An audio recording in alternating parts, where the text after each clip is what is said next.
이 시간도 로마서 10장 지난 시간에 3절까지 했습니다. 오늘 4절, 5절 함께 읽고 나눠보도록 하겠습니다. 4절, 5절입니다. 그리스도는 모든 믿는 자에게 의를 이루기 위하여 율법의 마침이 되시니라.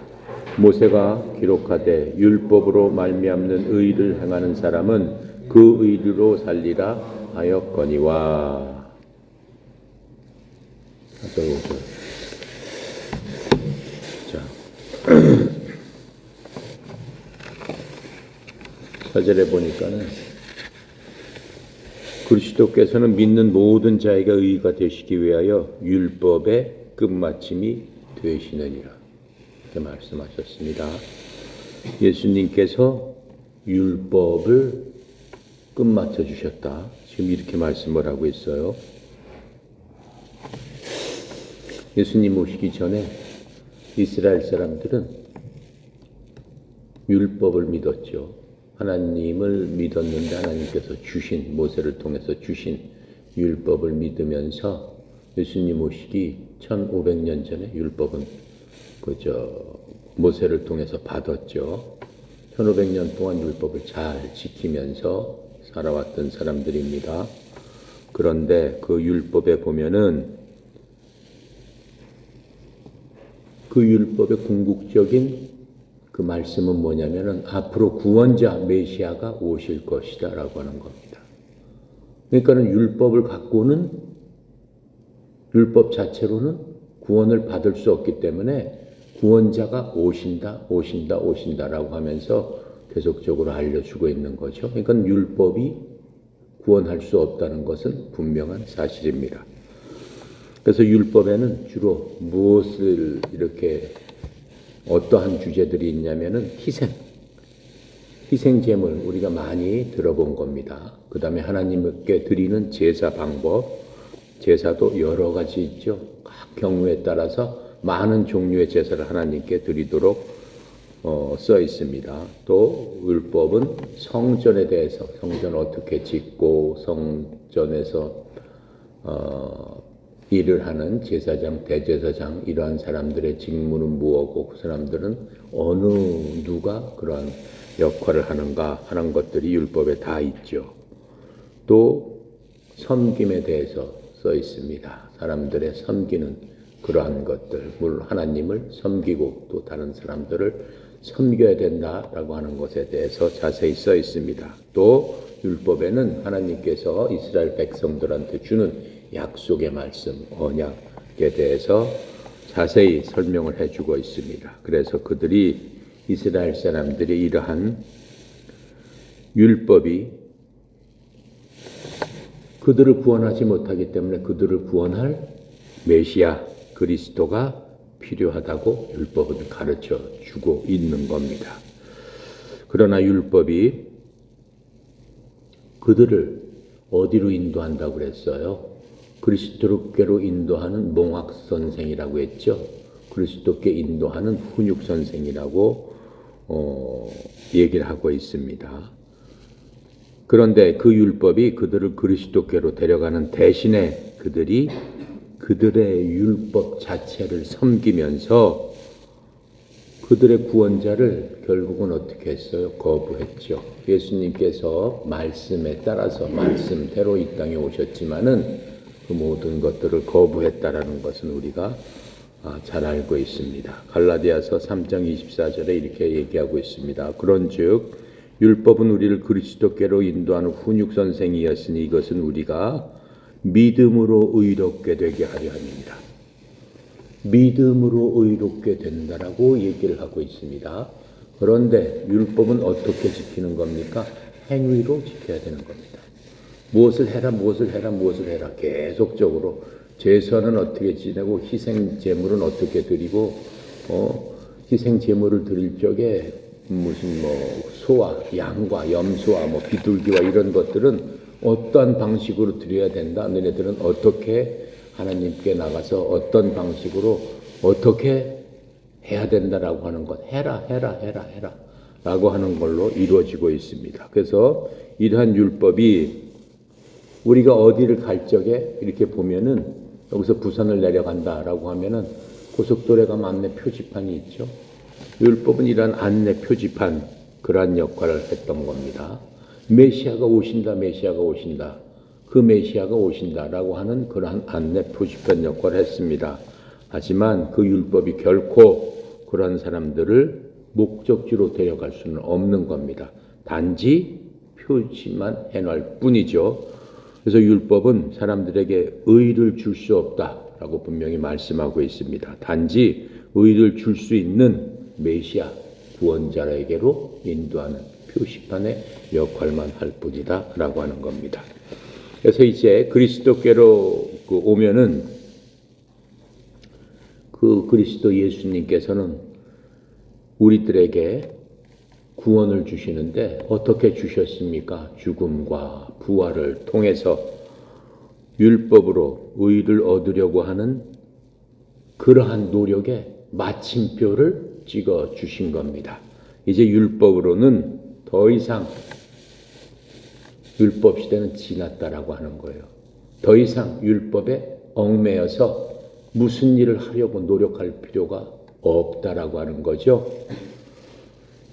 오직 그렇지만은 예수 그리스도를 믿는 사람에게만 그것이 적용되는 겁니다. 아직도 구약을 믿는 사람들은 예수 그리스도의 가르침을 믿지 않고 예수님께서 이 땅에서 와서 하신 그러한 죽음과 부활과 왜 돌아가셨습니까? 구원을 하기 위해서 희생제물로서 돌아가셨는데 그 희생제물을 믿지 않는단 말이에요. 그것보다는 뭘 믿는 거예요? 소나 양이나 그런 거의 희생물을 더 믿고 의지한단 말이죠. 그래서 불신자는 이 3절에 우리가 읽어봤던 것처럼 그 사람들은 어떠한 사람들이냐면은 그들이 하나님의 의를 알지 못하여 자기 자신의 의를 세우려고 다니면서 하나님의 의에 복종하지 아니하였느니라. 바로 그런 모습이 불신자의 모습이다라고 하는 거예요. 하나님의 의에 복종하는 것이 무엇입니까? 하나님께서 예수님을 보내주시고 구원의 방법을 알려주셨기 때문에 하나님의 방법대로 해야지만 우리는 구원을 받을 수 있는 것이죠.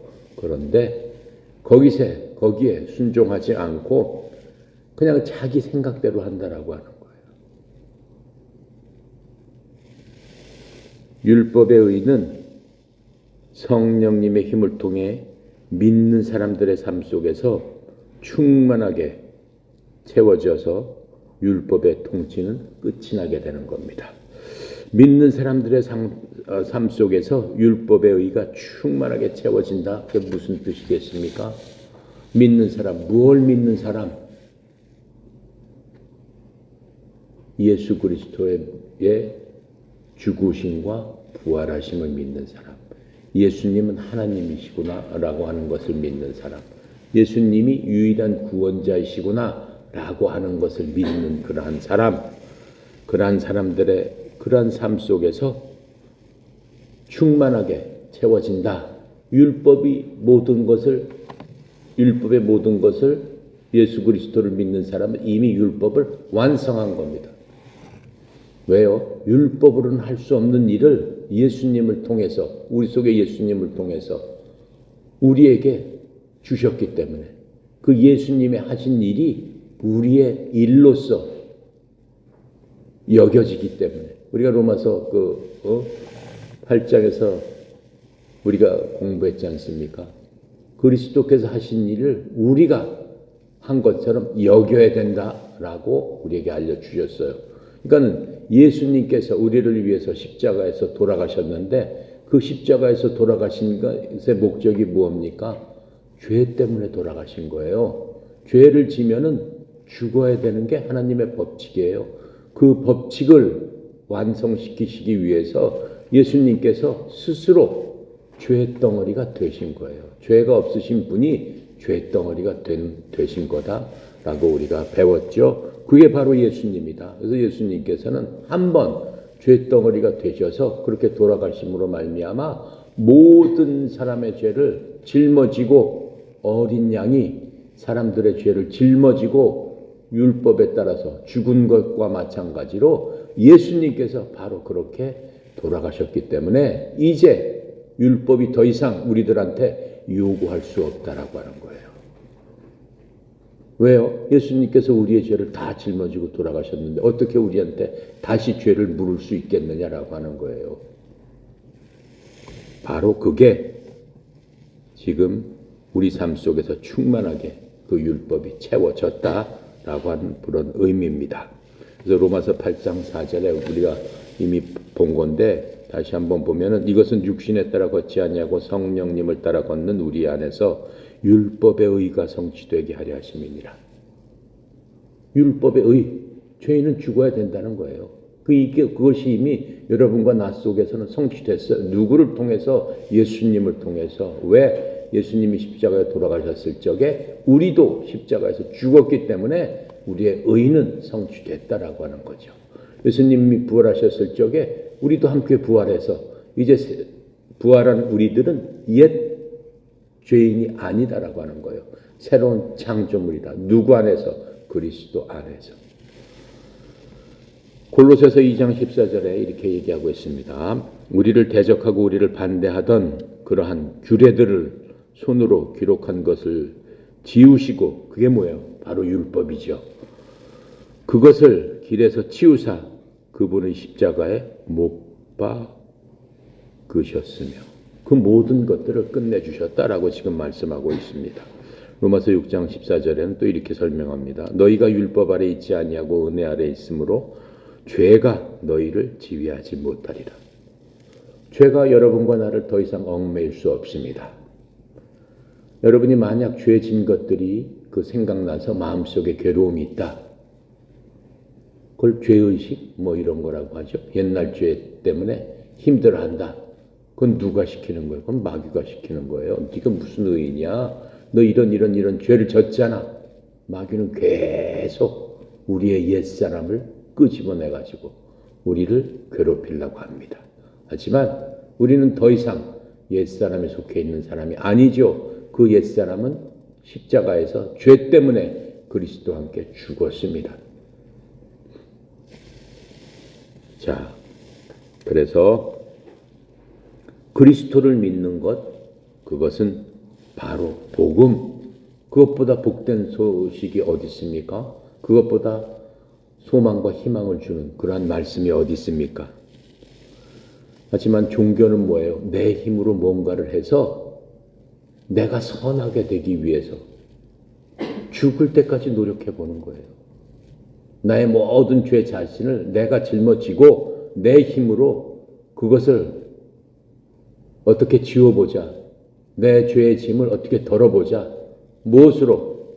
내가 죄 진 만큼 무슨 일인가 좋은 일인가 해서 한번 덜어보자 라고 하는 것을 종교 행위라고 하는 겁니다. 근데 종교하고 하나님을 믿어서 우리가 구원받아서 이제 모든 죄가 없어진 새로운 사람으로서 새로운 창조물이 된 우리들하고의 그 차이가 무엇일까요? 종교는 계속해서 해야 되는 겁니다.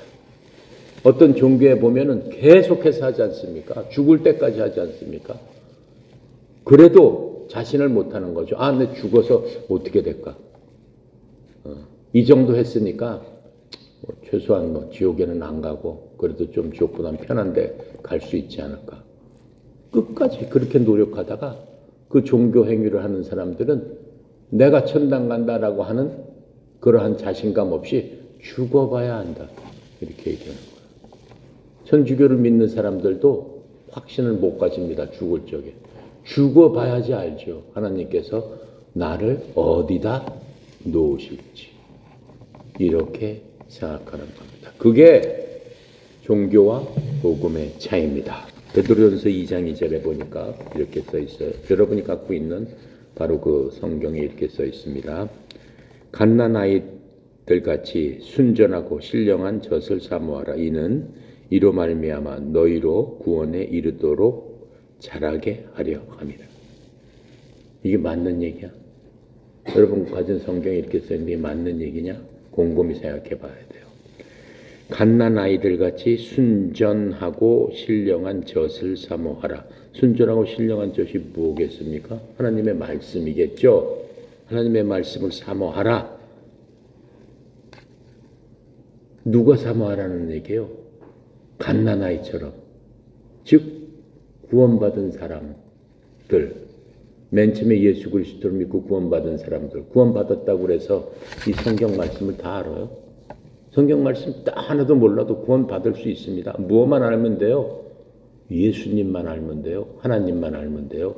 근데 예수님을 다 알고 하나님을 다 알면은 그거는 뭐 복음을 완성한 거죠. 여러분 그거 다 알고 구원받았습니까? 아니죠. 뭘로 구원받았어요? 아, 예수 그리스도 그분은 그 하나님께서 보내신 하나님의 아들로서 이 땅에 인간의 모습으로 오셔서 우리를 위해서, 내 죄를 위해서 십자가에서 나 대신에 돌아가셨습니다. 그리고 묻히셨다 부활하셨습니다. 나는 그 부분을 믿습니다. 그것만 믿으면 뭐가 되는 거예요? 구원 받는 거예요. 구원은 간단해요. 하나님께서 구원을, 모든 것을 다 알아야지 구원을 받는다. 그러면 구원받을 사람이 몇 명이나 될까요? 많지 않습니다. 근데 하나님은 그렇게 구원을 주시지 않았어요. 예수님과 예수님 하신 일을 믿으면 되는 거예요. 내가 지금 설명한 게 예수님이 하신 일이죠. 아주 간단합니다. 그럼 예수님을 믿는다. 예수님이 하신 일은 알겠는데 예수님의 뭘 믿는다는 얘기냐? 예수님은 하나님이시다라고 하는 것을 믿으면 된다라고 하는 거예요. 인간은 하나님께서 구원을 위해서 하신 일 그 자체만 믿으면은 그걸로서 구원은 받을 수 있다라고 하는 거죠. 그 구원의 끈을 우리가 온전히 내 마음속에 채워져서 내 마음이 흔들리지 않고 그 믿음으로 하나님 앞에 고백하면서 그것이 내 것이 됐을 적에 누가 얘기해도 흔들리지 않는 그런 사람이 됐을 적에 그 순간에 바로 구원을 받는다라고 하는 겁니다. 근데 그 구원을 계속해서 예수님은 뭐 어떤 사람이고 하나님은 전지전능하시고 무소부재하시고 뭐 막강한 파워를 갖고 계시고 뭐 무슨 일을 하시고 천지를 창조하시고 7일 동안 뭘 하시고 또 뭐 이스라엘 백성을 어떻게 하시고 모세를 주시고 뭐 예수님 그런 걸 다 알아가면서 어느 정도 성장했을 적에 구원을 받는다는 얘기예요. 구원받기 힘들죠. 그럼 성경 공부를 계속해서 그걸 하려면은 그거 다 한 사람만 구원받는다는 얘기예요. 구원받기 힘들어요. 베드로전서 2장 2절은 지금 그렇게 얘기를 하고 있잖아요. 여기 뭐라고 써 있어요? 다시 한번 읽어볼게요. 베드로전서 갓난 아이들처럼 순전하고 신령한 젖을 사모하라.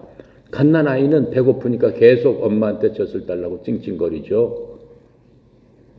그럼 갓난 아이는 뭐예요? 사람으로 이미 태어났다라는 얘기예요. 지금 갓난 아이라는 것은 무엇을 비유한 거예요? 구원받은 사람을 얘기하는 거잖아요. 태어났잖아요. 사람으로서. 그런데 여기서는 뭐라고 얘기했어요? 신령한 사모하라. 이는 이로 말미암아 너희로 구원에 이르도록 자라게 하려 함이라. 아직 구원받지 못했다는 얘기죠. 구원에 이르기 위해서는 무언가를 알아야 된다라고 지금 얘기하고 있습니다. 물론 복음을 알아야죠. 예수님을 알아야죠. 바로 이것은 지금 우리 성경이 갖고 있는데 이게 공동번역이라고 해서 그래요. 천주교하고 같이 번역한 성경책이라서 그렇습니다. 이거는 천주교 교리에 따른 겁니다. 천주교에서는 과정신학이라고 그래가지고 구원은 그냥 받는 게 아니다. 이런 식으로 하고 또 선한 일도 하고 뭣도 해야지만 하나님께서 구원을 주시는데 그거는 가봐야 된다. 이렇게 얘기를 하는 거죠. 이러한 과정신학을 나타내는 말입니다. 구원에 이르기 위해서 계속해서 성장해야 된다고 지금 베드로전서 2장 2절처럼 가르친단 말이죠. 이건 성경을 잘못 번역한 겁니다. 원래 성경은 그렇지 않습니다. 뭐라고 써있냐? 새로 태어난 아이들로서 말씀에 순수한 젖을 사모하라. 분명하게 써있어요. 말씀에 순수한 젖을 사모하라. 말씀을 사모하라. 우리가 새로 태어난 아이들은 뭐예요? 구원받은 자로서 맨 처음에 구원받았을 적에 무엇을 다 알고 구원을 받는 게 아니다라는 말씀이에요. 내가 얘기한 바로 그 부분. 예수 그리스도를 믿고 예수님을 믿으면 바로 구원을 그 순간에 받는데 그 받는 상태가 어린아이와 같다. 어린아이가 무슨 지식을 많이 알아요? 모르잖아요. 아기가 뭘 알아요? 모르죠. 배워가는 거죠. 그리고 무럭무럭 커가는 거죠. 젖을 먹으면서. 근데 우리도 뭘 먹어야 돼요? 하나님의 말씀을 먹어서 성정에 가야 된다. 하나님을 알고, 그렇죠? 하나님의 뜻을 알고, 그렇죠? 하나님이 주시는 그 모든 것들을 하나하나 알아가는 거잖아요. 지금 우리가 공부하는 것도 하나님을 알아가는 거잖아요. 왜요? 성장하기 위해서. 왜요? 그리스도를 닮기 위해서. 왜요? 우리는 이미 구원받은 자들이기 때문에. 이것은 무엇이냐? 너희가 그 젖으로 말미암아 성장하게 하려 합니다. 구원을 이르도록 하려 함이 아니고 성장하려 합니다. 그게 맞는 말이죠. 그렇죠? 잘 모르겠어요? 그렇습니다. 그래서 복음은 이미 끝난 것을 믿는 일입니다. 복음은 두고두고, 복음 뭐예요? 구원 받는 게 복음이에요. 쉽게 얘기하면은. 복음은 복된 소식, 아주 간단한 거예요. 복잡하지 않아요. 성경을 몇 번 읽고 무슨 교회를 다니고 성경 공부를 하고 뭘 해야지 구원을 받는 게 아니다라고 하는 거예요. 그래서 이미 끝난 것을 믿는 일, 예수님께서 해놓으신 일을 믿는 일, 바로 그래서 복음인 거예요. 예수님 옆에 달렸던 그 강도가 언제 성경 공부를 했습니까? 단지 뭐만 하는 거야? 뭐만 고백했어?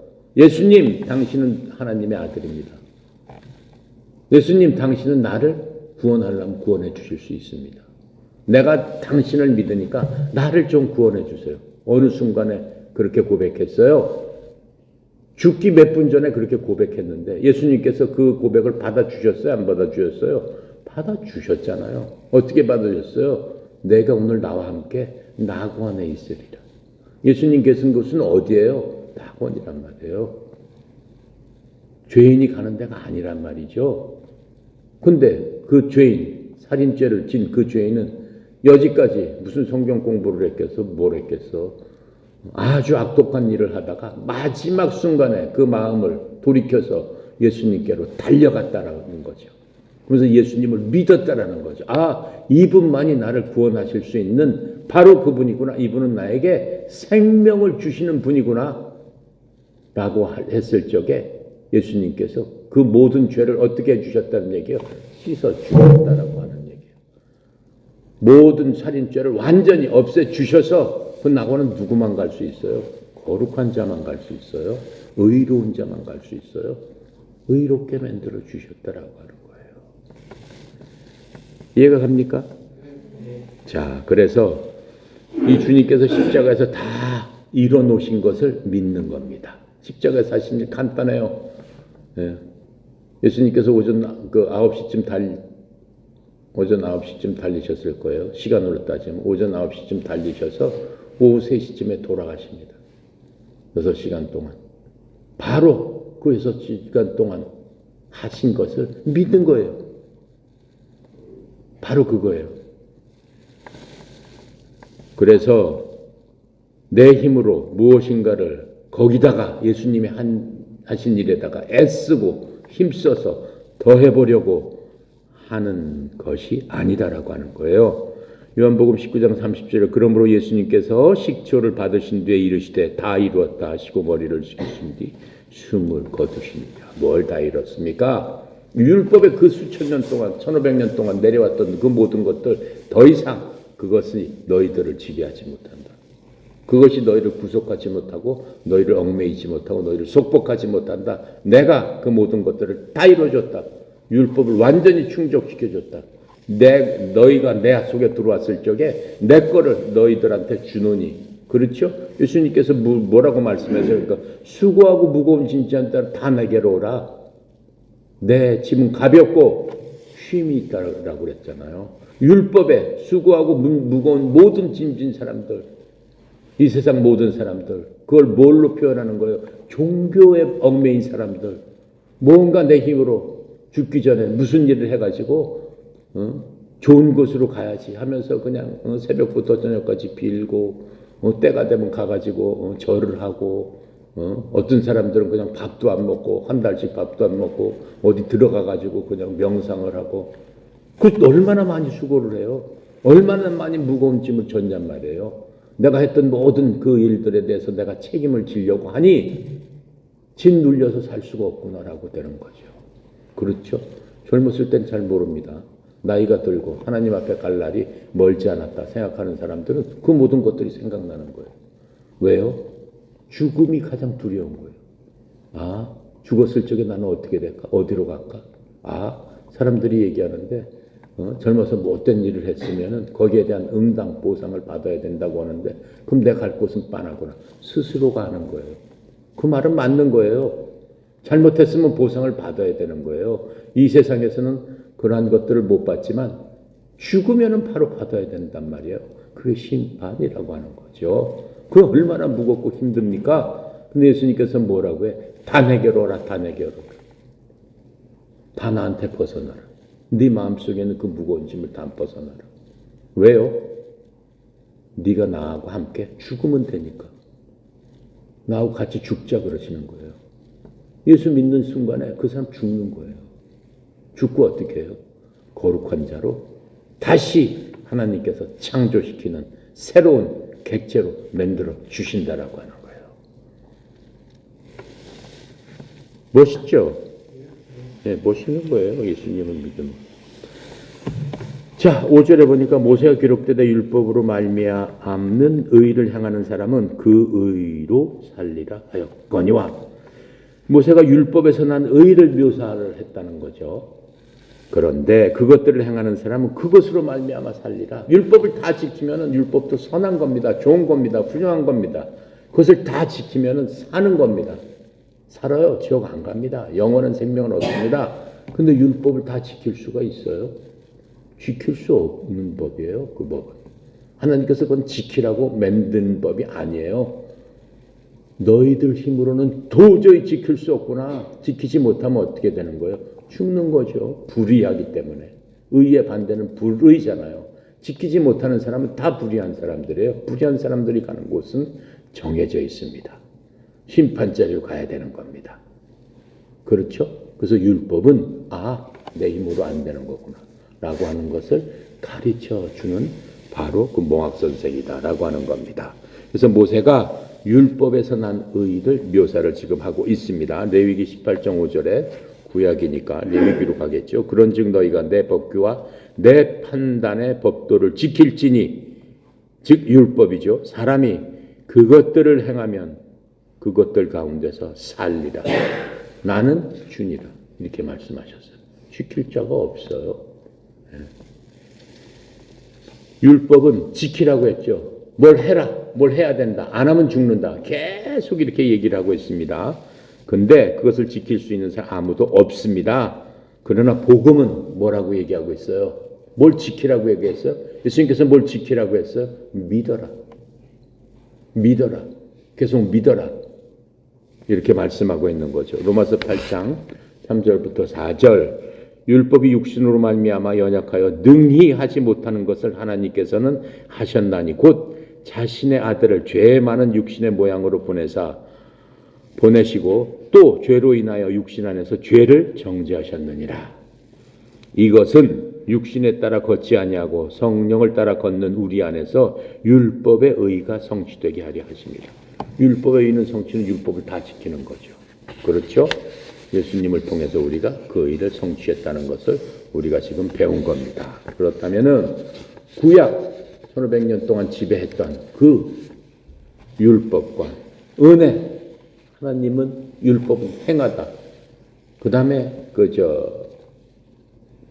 복음은 믿어라. 무슨 노력해라 그런 게 아니에요. 믿는 것도 그럼 엄청난 노력 아니냐? 믿는 것도 뭐 행하는 것만큼 힘든 거 아니냐? 아니죠. 네. 믿음은 그런 거하고 본질적으로 틀립니다. 그래서 이 율법과 은혜의 차이에 대해서 이제 알아보겠습니다. 율법, 지금 이제 그 모세가 준 율법, 이스라엘 백성들이 지금까지도 지금 1500년, 3500년에 지금으로부터 3500년에 주어진 그 율법을 아직까지도 끝까지 지키고 있죠. 그 보면은 그 가끔가다 그 뉴스에 보면은 검은 모자 쓰고 검은 망토 입고 수염 이렇게 기르고 머리 꼬고 한 사람들 있죠. 그 사람들은 그 율법주의자예요. 거의 무슨 랍비나 서기관이나 이런 사람들이에요. 옛날 모습 그대로 이스라엘 가면 다 그러고 댕겨요. 예. 이거 빵떡 모자 같은 거 이렇게 쓰고 다 그러고 댕겨요. 예. 그런데 율법과 은혜에 그런 무슨 차이가 있는데 그러느냐? 하나님께서 무엇을 다 이루신 거냐? 율법은 거룩해야 된다고 계속 얘기해요. 그러니까는 우리가 그 마태복음 같은 데 보면은 서기관이나 바리새인들이 아주 거룩한 척하잖아요. 자기는 아주 일반 사람들하고는 완전히 구별된 것처럼 행동을 한단 말이죠. 그런 모습을 볼 수 있습니다. 흔하게 볼 수 있는 겁니다. 하지만 우리가 예수 그리스도를 믿고 그 은혜로서 우리가 예수님을 믿었을 적에, 복음을 믿었을 적에 예수님께서는 우리를 뭐라고 말씀하세요? 너희들은 성도다 이렇게 말씀하십니다. 성도? 너희들은 교회고 너희들은 성도다. 성도가 뭐예요?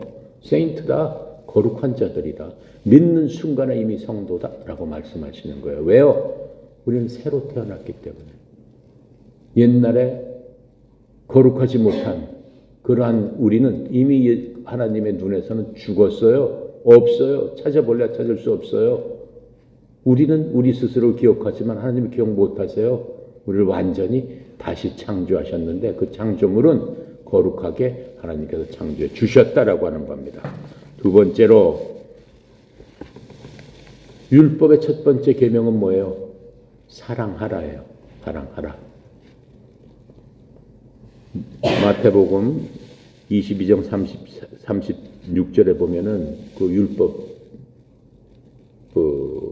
박사들이 예수님을 시험합니다. 예수님께서 이렇게 다니시니까 예수님을 시험해서 물어봐요. 예수님, 율법 중에서 제일 첫 번째 되는 계명의 율법이 뭡니까? 이렇게 물어봐요. 그랬더니 예수님께서 마태복음 20장 37절 이렇게 대답해 주세요.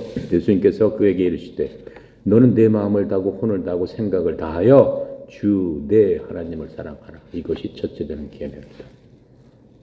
지키기 어려운 거예요. 내 마음을 다하고 내 혼을 다하고 내 목숨을 다해서 생각을 다해서 내 하나님을 사랑해라. 이 사람이 쉽게 지킬 수가 있어요. 근데 그 사랑이 변치 않은 거예요. 그러면서 두 번째 계명은 뭐냐? 내 이웃을 내 몸처럼 사랑해라. 이게 두 번째 계명이다. 율법의 첫 번째, 두 번째 되는 계명이다. 그걸 안 지키면 너네 죽는다. 그럼 못 지키는 거예요. 어떻게 그렇게 할 수가 있겠어요? 그러니까 모든 사람이 율법을 지키지 못한다라고 되어 있는 겁니다.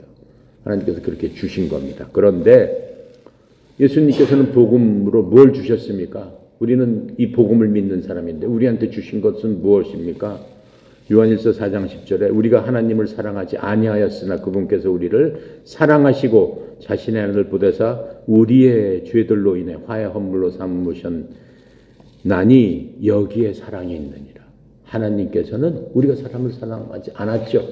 이스라엘 사람 하나님 사랑했어요? 안 했잖아요. 하나님을 죽여버렸잖아요. 그런 사람들이다라고 하는 거예요. 우리도 우리 인간으로서는 매일매일 예수님을 죽이고 있는 거나 마찬가지예요. 어떻게 해요? 죄 짓는 순간에 예수님을 죽이는 거예요. 그 죄 때문에 예수님께서 피 흘려 돌아가셨으니까. 그런데도 불구하고 예수님께서는 뭐라고 해요? 자신의 아들을 우리에게 보내사 죄들로 인해 그 예수님을 뭐의 화해 헌물로 삼으셨다? 죄로 인해서 죽어야 되는 하나님의 그 법칙에 따라서 죽었단 말이에요. 양 대신에 예수님을 그 화해 헌물로 삼으셨다는 거예요. 왜요? 양으로서는 불완전하기 때문에. 예수님은 한 번 돌아가심으로 말미암아 영원히 현재, 과거, 미래의 모든 죄를 짊어지실 수 있는 분이다라고 하는 거예요. 왜요? 예수님은 사람이시면서 하나님이시기 때문에 사람한테 시간은 아무것도 아니다라고 하는 거잖아요. 자, 세 번째로 구약에서는 율법에서는 수많은 희생물을 요구합니다. 죄 질 때마다 하나님 앞에 갖다 뭘 바쳐야 돼요. 왜요? 내 죄를 그 희생물한테 뒤집어 씌워야 되기 때문에. 하지만 이제 예수님이 오셔서 복음에서는 단 한 번의 희생예물로서 죽을 때까지 우리는 더 이상 희생예물을 드릴 필요가 없게 됐죠. 히브리서 10장 1절에 율법은 다가올 좋은 일들의 그림자는 가지고 있으나 그 일들의 형상 그 자체는 아니므로 그들이 해마다 계속해서 드린 그런 희생물들로는 거기로 나오는 자들이 결코 완전하게 할 수 없느니라. 완전할 수 없죠. 계속해서 드려야 되는데 죽을 때까지 완전할 수가 없는 거죠. 하지만 이제는 시대가 바뀌었다라고 하는 거예요. 복음은 뭐라고 말씀하고 계세요? 히브리서 10장 12절부터 14절에 오직 이 사람은 죄들로 인해 한 희생물을 영원히 들이신 뒤에 하나님의 오른편에 앉으사 그 이후로부터 자기 원수들이 자기 발받침이 될 때까지 기다리시느니라. 그분께서는 거룩히 구분된 자들을 단 한 번 희생물을 드림으로 영원토록 완전하게 하셨느니라. 예수님께서 그렇게 돌아가신 건 뭐예요? 거룩히 구별된 자들을 위해서 돌아가신 거예요. 거룩히 구별된 자들이 누구예요?